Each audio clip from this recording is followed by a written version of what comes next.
Welcome to South Africa. Here it is in all its beauty and diversity. Wait, oh no!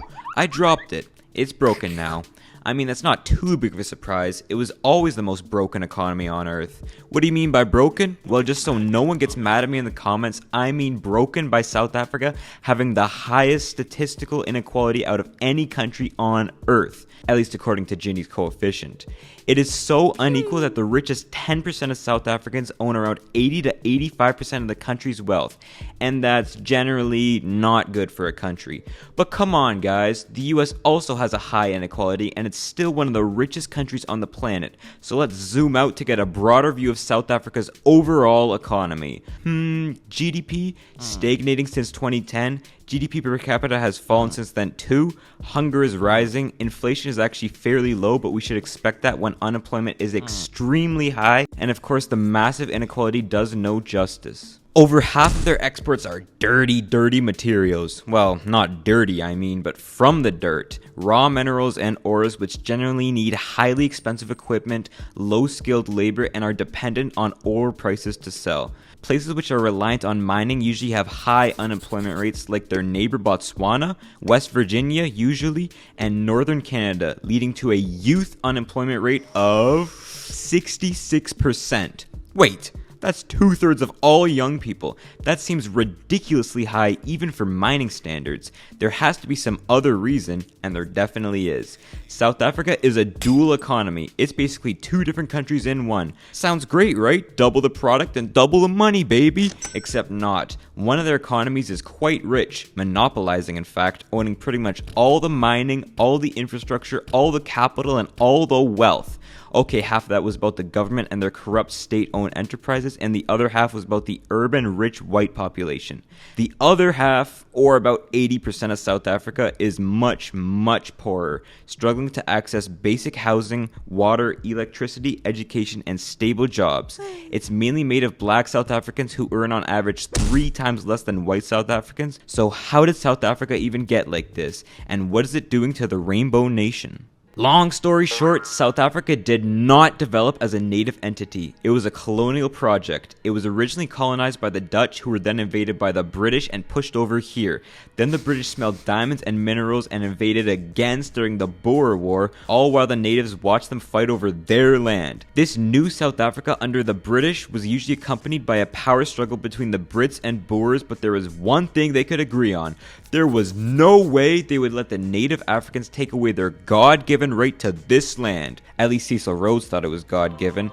They enacted the Native Lands Act in 1913, which gave the Europeans around 92% of the land, despite only being a fifth of the population, to remove the competition around farming and create a pool of low-skilled, low-wage laborers. And in 1936, they reinforced this with another land act. But come on, guys, they had a little bit of heart in them. This time they went from giving the natives 7% of the land to now 13% of it. This power struggle, if you could even call it that, it was pretty one-sided, lasted until the 1940s when it got worse. In 1948, the Afrikaner National Party took power and their new president, Daniel F. Mallen, said, "We need to have apartness." Except he said it in Afrikaans. Ons moet apartheid hê. Do you see that word in the middle? Apartheid. There's the missing clue to why South Africa is so unequal today. Apartheid was a terrible series of acts which was used to essentially make two different countries split based on race. Let's go through some acts. The Population Registration Act made everyone register to their racial group. They made 4 of them that everyone was sorted into: white, colored, Indian, and Bantu. The Group Areas Act created separate physical spaces for these groups. The Prohibition of Mixed Marriages Act and Separate Representation of Voters Act, well, those ones are pretty self-explanatory. Some of the worst acts were the Bantu Education Act, which created poorly funded state-run schools for black South Africans, generally used to teach skills for cheap manual labor, and banned non-whites from universities. Enforcing the Lands Act to give the minority the majority of it again, and the Promotion of Bantu Self-Government Act, which created certain Bantu stands that each black South African was assigned to, even if they weren't from there, of which they would be a citizen of and not a citizen of South Africa. These acts worked wonders to hold back the majority of South Africans from developing and keeping them in poverty. Apartheid was just a pretty racial time in general, banning the majority of South Africans from skilled jobs, education, owning property, public areas, and certain laws and securities. The apartheid economy was based on blocking entry so only the white South Africans benefited, dominating using the white-owned police, government, military, and businesses. Oh, and also high gold, diamond, and metal prices. Yeah, they needed those to stay up to stay dominating. Not really a shocker when the general economy started to stagnate by the late 70s then. When it did, then came the riots. Well, there are always riots and strikes like the 1960 Sharpeville massacre, but I mean the riots. Capital R. Starting with the Soweto uprising and gradually getting more and more organized. Some white politicians called for petty apartheid, and the UN got more vocal about potentially ending apartheid by now. Pfft, the government didn't care. Then the UN led an embargo on arms to South Africa. Pfft, who cares again? But then in 1985, the US, UK, and UN placed sanctions on South Africa. Tch, who cares? Sanctions on white things like computer manufacturing, steelwork, and loans given to the government, along with capital flight from hundreds of companies pulling out of the nation. What? The perfect storm of recession brought by these sanctions and the Cold War ending made the government a lot more sympathetic to the Soviet-aligned African National Congress, who led the main opposition to apartheid. This sparsely populated part called Southwest Africa was set free in 1990, now called Namibia. The ANC leader who was jailed, Nelson Mandela, was also set free.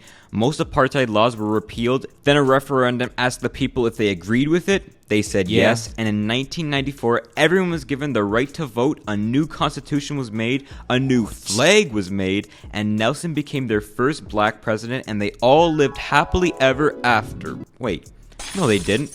South Africa is still very much broken. If apartheid's goal was to create two different South African societies and economies, it definitely succeeded. But because it succeeded, the modern country has suffered immensely, and it means our story isn't quite over yet.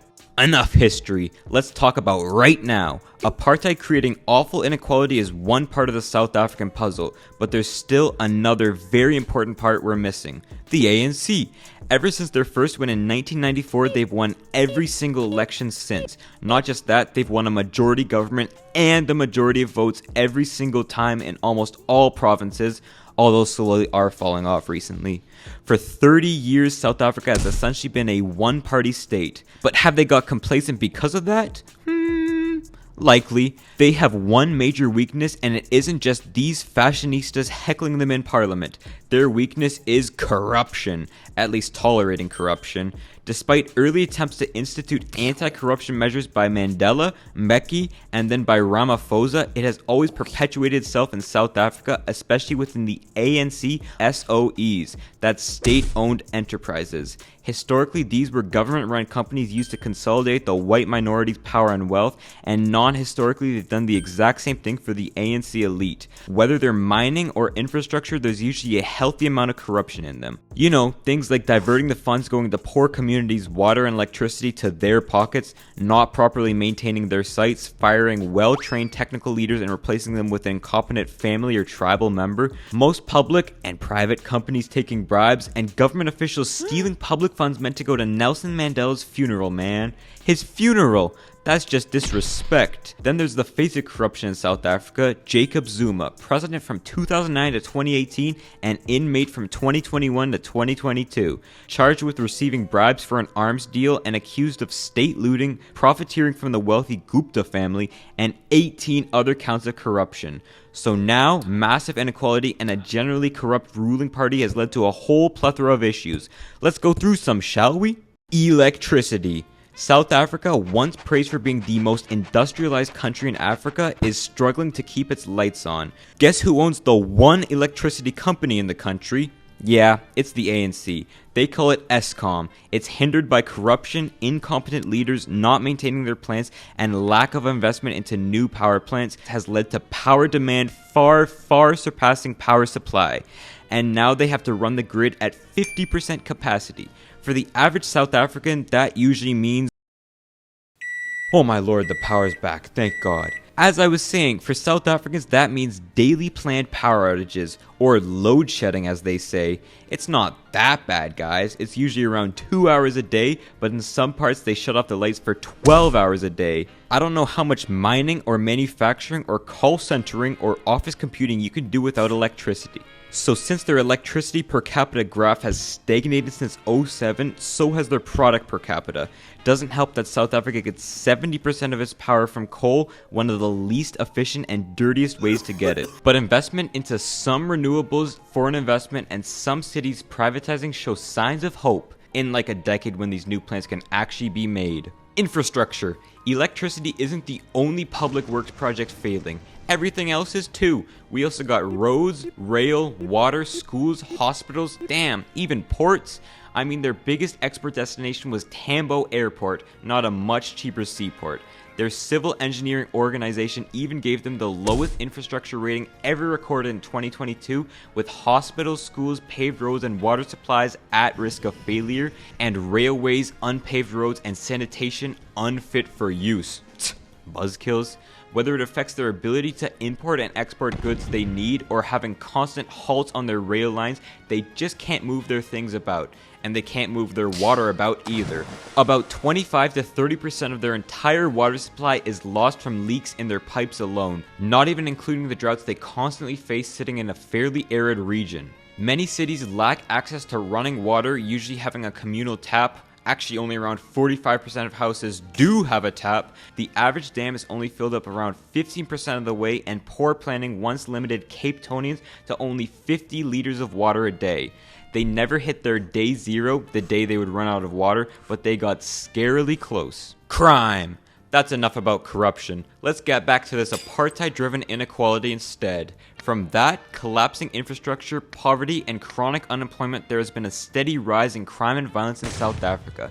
Crime saw a 24% increase in 2022, the largest it has ever been. So let's get some sad stats out the way. South Africa has the third highest crime rate, top 10 homicide rate, number 1 burglary rate, and number 1 rate of rape, as Jacob Zuma can attest to. Yikes.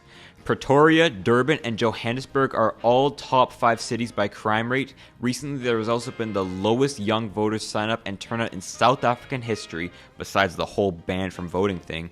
Is this a sign that young people are no longer seeing democratic ways to fix their issues? All of these have led to widespread emigration, some riots, and a friend of mine actually telling me how it's funny that the Zulu and Xhosa might even go to war. It's the unfortunate human condition. Whenever times get tough, the guns come out. Just reminds me of those gangs that live next door to all of us. Segregation. Even though segregation formally ended over 30 years ago, many cities in South Africa are still in effect segregated. Many of these are from huge influxes of mainly black people who were forced to live in Bantustans coming to the cities after apartheid.